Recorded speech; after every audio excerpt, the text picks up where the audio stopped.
Okay, hello and welcome. Happy Snowy Wednesday, everybody.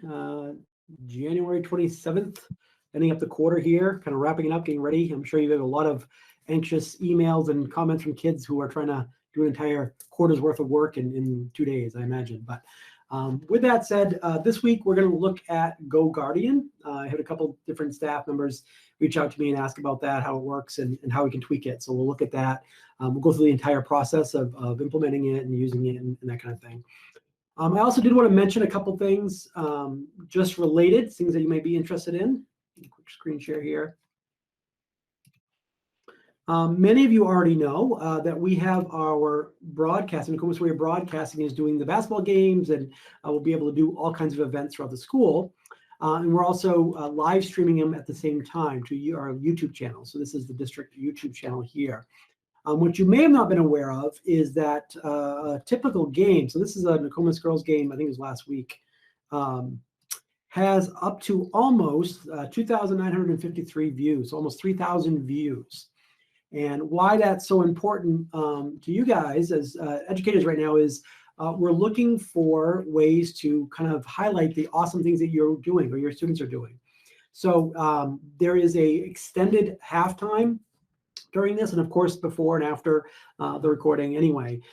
So if there's a situation where there's something that you think is worth sharing, either your students are working on something cool or you have something that you want to share, we do have a couple high school students, Dolphin twins, who are doing kind of like a Nokomis news show. And so we have a framework for them to be able to take, different content in there and different topics people are talking about. If you need a camera crew, if you need somebody to record, let me know. We can try to schedule something or make something work. The idea being that we'll be able to fill that time with awesome things that are going on around the district so that we have, this many views. We have up to 3,000 views. So what a broad reach that we'll reach in our community, probably broader than anything else we've got going on. So if you have something, please let us know, email or send it our way. If it's something that maybe you have access to a camera and you want to record something or take a still picture or whatever it is, we can take that raw footage and we can edit it and go from there. But definitely looking for some content to be able to kind of fill that halftime slot. There's about a 10-minute gap that we'd like to fill. Right now we're playing some, existing footage that we had before, but if we had reports from different schools or different grade levels, that would be fantastic. So just something to think about. I think it's kind of fun to share. Another topic that's kind of, you may have seen or not, or is going around, we just pushed out. This is called the Who's On First extension. So this was just dropped a couple weeks ago. And we've pushed it out to your students' Chromebook. So you may not see this. It probably is not from the staff end, but your students may see this. And what it does is it doesn't allow them to join the meet until the host is joined. So one of the issues we've seen before where you'll join and then it looks like you started the meet, but it turns out somebody else joined before you and their host or whatever, that kind of messiness. So this should take care of that in the sense that they won't be able to join. It will actually give them an error until you're there, and then you'll be able to sign in. My guess is that this extension will be kind of pulled into the regular Google Meet tool set. My assumption is sooner than later because it's going to be so useful. So if you kids are wondering, it looks like this is a little icon here. Where is it here? I don't know, it looks like that guy. It looks like a little question mark, basically, but it'll be grayed out up here. But they don't have to do anything. It just is pushed out to all Chromebooks. It will just be there. So if they come, if you have a student who said, I tried to join and it gave me this red, signal here, whatever, that's what's happening, is that it's not letting them join until you have. So that is also out there. All right. We're going to go through GoGuardian. I know many of us have been using it now for a while, and so we're going to go through, again, from zero, as if we're starting out, and go through all the steps, kind of hopefully all the way through to like a little bit more advanced at the other end of it. So if something that you've been using, awesome, but if you're not sure how to use it, we do have accounts for all staff. So if you don't have an account, if you're not sure what to do, email tech. And so I'm going to sign in right here. This is GoGuardian.com. Sign in. Log in my Google account. So this is admin view. So I'm looking at it as if I'm the director and I can add users. So if you are a teacher here, we don't necessarily have accounts for every adult. So if there's like an ed tech or something like that, I know there are some exceptions. So again, just email tech and we'll talk with you directly as far as how this will work. I'm not going to add user right now. I'm actually going to go in as a teacher view. Okay, so here I am. I can import from Google Classroom, which is what I'll do just to show you how this works. So I click here, import from Google Classroom. It's going to ask me to connect. The first time it does this, it might ask you to sign in again, allow GoGuardian to access your Google Classroom information. There we go. So here's my classes. I will do Intro to Broadcasting 1. So I'll do that one right there. I'm going to click Import Classroom. That will bring my students in. So we'll already be kind of organized here. So here's some of my students. I can individually add them as well if I need to, or I can remove them if I need to, but that's probably the quickest, easiest way. You'll also notice here a sync where I can, let's say different students have been added afterward, I can resync that up. There was an issue last year, or excuse me, 2 years ago, where students would sign out, or they would basically turn their Wi-Fi off, so they're, it can be joined without being seen or whatever. That shouldn't be an issue now because they have to sign into their Chromebooks to be able to do anything. So that workaround, or that kind of way to kind of bypass it shouldn't be available anymore. Like I mentioned, you can enroll somebody individually. So if I need to enroll an individual student, I could just add them one by one, or I could give them a code, but probably the email address, adding them one at a time is probably the quickest, easiest way to do it. So once I have that, here is additional teachers. So if I need to add more than one person, again, for that class, just over here on the left side, click teachers, I would add another account. If they don't have an account, again, email tech@rsu19.net and we'll add it. The next thing is going to be scenes. Now, we actually can do sessions, but we're going to do that in a second. We'll do scenes here. Question from the chat: is there a way to access Google Classroom if they are on their school account but using a PC from home? Great question. Excellent question. So the question, let me reframe it, is if they're not on a school Chromebook, if they're on their own personal machine, the short answer is no. But there is a rationale. So we could turn on Google GoGuardian. The issue is we as a district cannot be responsible for kind of vetting or mandating what's going on their personal machines. Like, it becomes a whole issue. It becomes a whole kind of sticky mess. So we do not have the ability to see their screen if they're on their own personal account. If it's a continual problem, then it's a time to have a discussion with the parents and say, look, they're not staying focused. I can't see what's going on. This is going to be an issue. They really need to use the school issued laptop. So every student has access to one. So it's not a case of they can't get it. Some teachers or some students have opted at home to use their own machines for a bunch of different reasons. Maybe the connection's better, or they just like using a desktop, or whatever it is. But no, we won't be able to use GoGuardian to see what's going on their own personal machine. So the scenes in here, over on the left side here, so that's our classroom. So here's my new one I just created right here. If I go over to scenes on the left side here, you can add a scene. Now, these are the like, what do you want to happen? Do you want to push out different tabs or different links or different websites already there for them? Or do you want to let them basically, go wherever they want, or what kind of stuff? This doesn't turn on or off, filtering. There is still content filtering in the district as far as, inappropriate material or that kind of stuff. That still exists. This is another layer on top of that you as a teacher get to control. So right in here, I can create the screen. I'll call this a sample one right now. And description. I can even add a pattern if I want to so I can recognize it. If I see a certain pattern, like, oh yeah, that's, this kind of scene. Allow mode or blocked mode. What that has to do with is allow mode means you allow everything except for these certain websites. So let's say we said we allow everything except for YouTube, for example. Or I can click right here. Block mode is the opposite. Everything's blocked except for the ones that you want to allow through. Now, probably if you're worried about this, if you were trying to filter, you're probably going to use this mode, because if you allow everything except for certain individual websites, if there is a specific website that's problematic that all kinds of students are using, like there have been, certain game sites, for example, that they're not inappropriate, but they're also a distraction. And so once in a while, depending on what it is, we've gone through and blocked it as a district. So if it's a certain website, look, we really need you to block, Tanky was one, for example, like Tanky, because it was just becoming a distraction and kids were, constantly being a problem. And so we can, on a district level, if we need to, we can block something. If you want to do that individually, that's only going to apply for your class. So that's of limited value. If I turn on block mode, that means that everything is blocked except for the websites I go through. So let's say, for example, I want to allow we'll do Wikipedia, for example. So this will block everything except for Wikipedia. And the way that it's set up is it's that address, and it's basically the sub pages underneath that. So if a student went to wikipedia.com/Coliseum versus wikipedia.com/whatever, it would always go to all those different things. Like they'd be able to get to it. Note that, like, for example, if we're using G Suite stuff, like you're using Google stuff specifically, you want them probably to have access to their Google Docs and their Google Drive and that kind of things, right?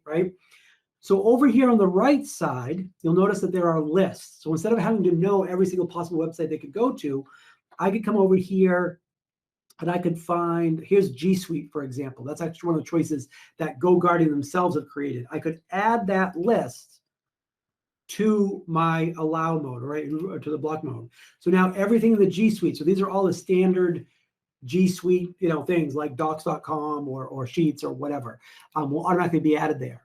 I could also do, here's some other types of things. Like if I was using Kahoot or Kami, for example, these are just ones that are already built in.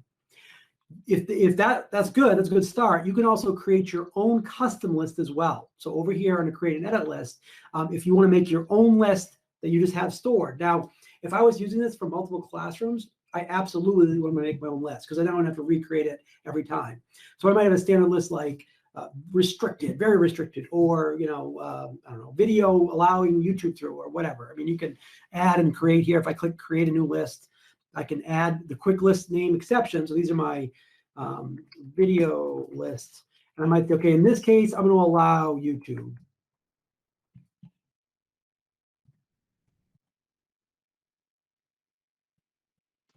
I can keep adding to this.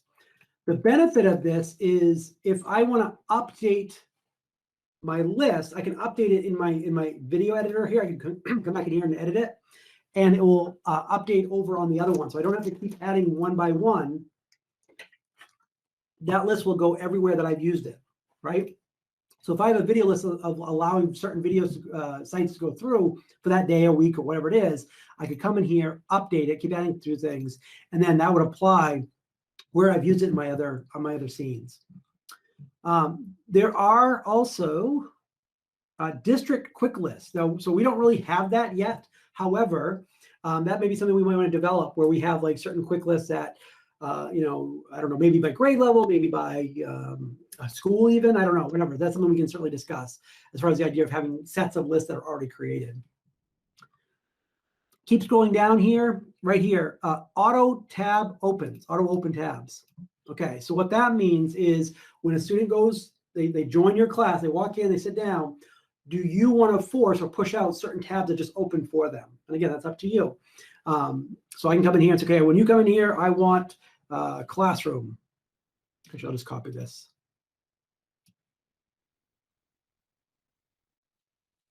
I want Google Classroom is one of the tabs that just gets pushed out. And so when they come in, it loads for them. They don't have to worry about like starting from scratch. This will obviously be especially useful for younger grades because that's just one less thing you have to worry about. Maximum open tabs. So do you allow only certain number? They can only have up to 5 tabs, open, or 3 or whatever. Now, the only thing I would note about that, you have to be mindful of that. Like, yes, you can use it, but a couple things. One, most Chromebooks probably like 5 tabs is actually, it's a good round number. Yes, you can do more, but they don't want to do too many more than that. So if you have an issue with students like, I have 20 tabs open, that's going to slow it down for sure. The other reality though is, yes, we have admin oversight as far as individual accounts, but the admin level, and when I say admin, I don't mean me necessarily, but the tech department, whatever admin level, we don't control your setup that you have here. And so we have had situations where students have moved on from one year to the next, and the teacher that had originally set that scene up kept that student in that scene. So the next year they started their Chromebook and they said, oh, it only lets me do 5 tabs. Like it doesn't let me do any more.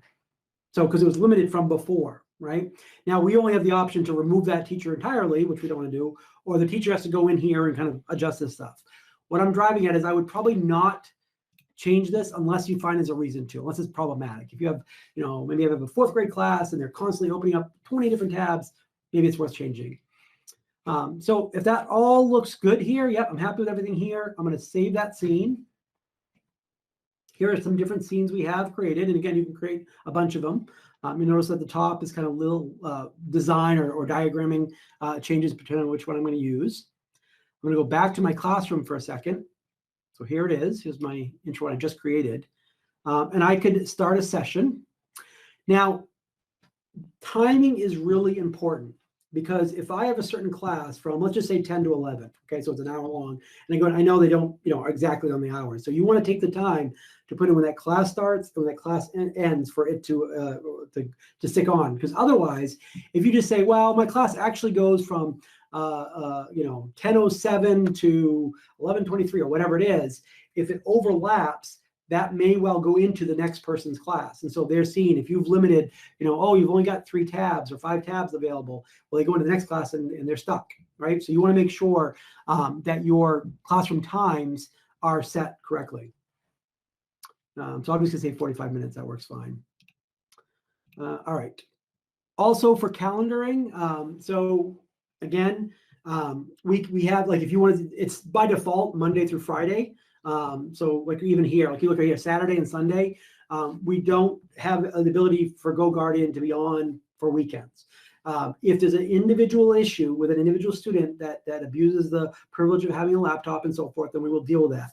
But what we don't want to be in a situation of staff, even the expectation or the assumption that they are monitoring what kids are doing at home at all times. During class, yes, but not just randomly. Because again, we've had situations where parents have contacted us and said, hey, I want you to shut off Facebook when Johnny's home at my house, when we're home.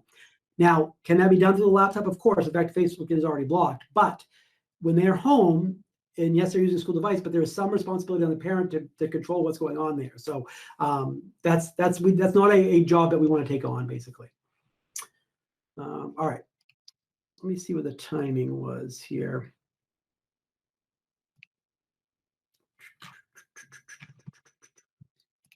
The calendar, I did that. So reports. You will receive reports. Like let's say it's yesterday was all set up and you had kids in there. You'll get a report that will come to you that will say, I don't know, 50% of the time they were on Google Docs and 15% of the time they were on YouTube and whatever. Like you'll see that kind of stuff. I don't have I guess I should have asked ahead for some kids. I don't have any students right now.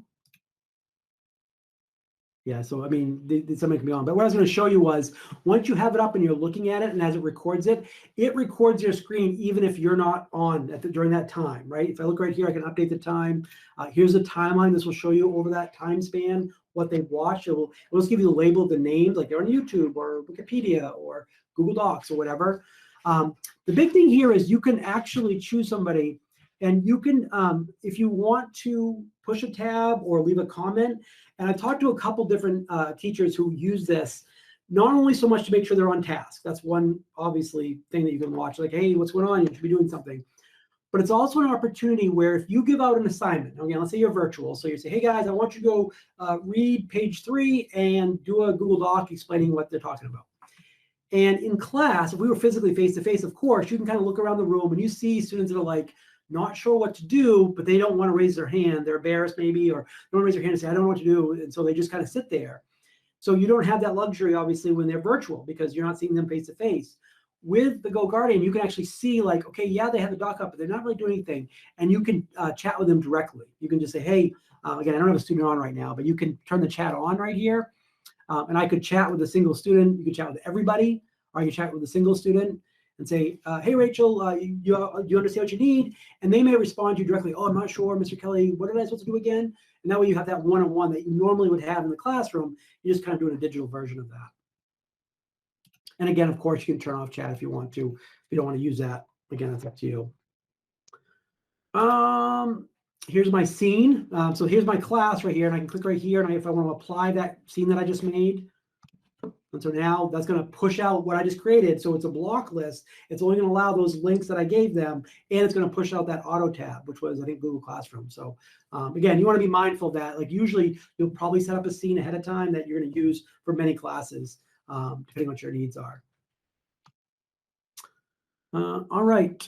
let's go back to the chat. I see all kinds of stuff in here. So Darcy, that's what I was afraid of. Yes, I know it's an issue having students that are not. I'm just going to stop this because I don't want this to run.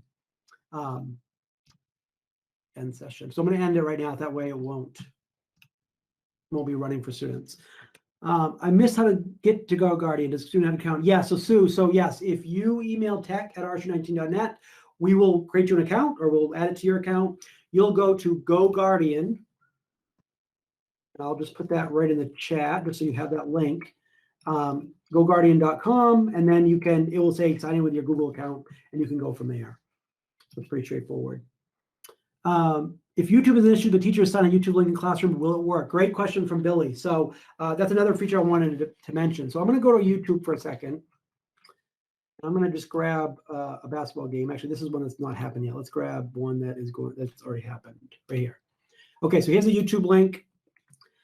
So here's the situation. I want students to watch this, but I don't want them to go to YouTube in general, right? Like youtube.com. So a couple different ways you can deal with this.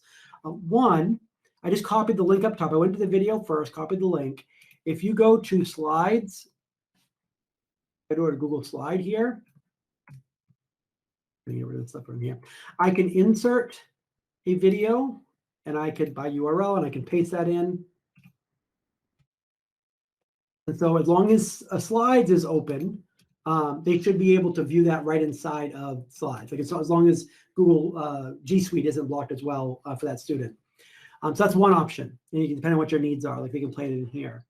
Another option is SafeTube. Now there's a couple different versions of these as far as this type of product. So this is just a video.link. So it's just a website basically. I can paste that same link in here, generate link, and it's going to give me a new link, the same thing. I can put that in my Google Classroom or share that with kids.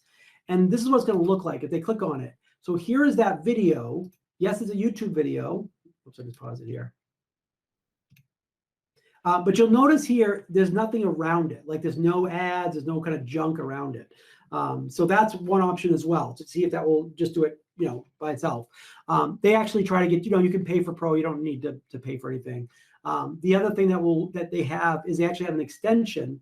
So it would be up here in the toolbar where if, let's say you're on a video, like, oh yeah, I want to share this one. You can just click that extension and it would apply that stuff to it and give you a link that you could copy and share. Let's see. Yep. So we have an account. We have a full account, so you don't need to worry about signing for a free trial. So Tony mentioned, another thing he mentioned is it might close a tab the student was working on from a former or another class to start all over. Yes, again, really good point. So that's why it's so important to, I think, to set your time. So if I have your class at whatever time it is, beginning and end, so it's accurate. And you may not want to say, oh yeah, you're restrictive or it's going to kick somebody out. So if I'm a student, I'm working in language arts, I'm working on something, and then I go to my science class and says, nope, kicks everything out of the way, you might lose that. So those are the type of things that we'll kind of learn as we go forward. Yeah. Yep, thank you, Yvonne. Yep, that's that video link one. Excellent. Awesome. So one thing to note, just throwing this out there just so everybody's heard this, we have a GoGuardian. Actually, I think I had it up here. If I go back to scenes here, you'll notice one here is overnight. Okay, so this is set so that Chromebooks from, I believe it's 10 p.m. to 5 a.m. or something like that. I'm not sure exactly the timing. Yeah, it turns off at 10 p.m. Basically, what will happen is they will turn off. Like when you turn them on, the only thing that will happen is one page. It's actually this link right here. So if a student goes to it, that's what they see. So the idea being, again, this is the same feature used to be there from the Macs and the same thing, like overnight from a late time. Because the biggest issue we found is, yes, it'd be wonderful if kids were doing homework all night. That'd be awesome. That's not the case. Usually they, maybe mom and dad didn't realize that they had their machine, maybe in their bedroom, and they were watching YouTube videos all night or whatever, or gaming or that kind of stuff. So these basically overnight turns those Chromebooks into bricks. Like that's all they can do for a couple hours. Hopefully they get some sleep. And then the next morning at 5 o'clock, it's available again. If it's an issue, if you have a student like, no, I really need that time because maybe high school level or whatever, just let us know. We can adjust that by individual if we needed to. All right. Any other questions? So that was a brief view of GoGuardian as far as like we're kind of run up against the time here. We have about 5 minutes left. So as always, thank you guys. Next week, I have a student going to present. I tried to do this week, but it just didn't work out. So we'll push that to next week so that we will have as much kids involved as we can get. And I'll have Nick keep us updated on the different progress of the Samsung competition winning as well. All right, so with that, thank you all. We'll see you guys next week. Have a great couple more days till the weekend, and drive safe. It's a little bit slick out there, so take it easy getting home. Bye, everybody.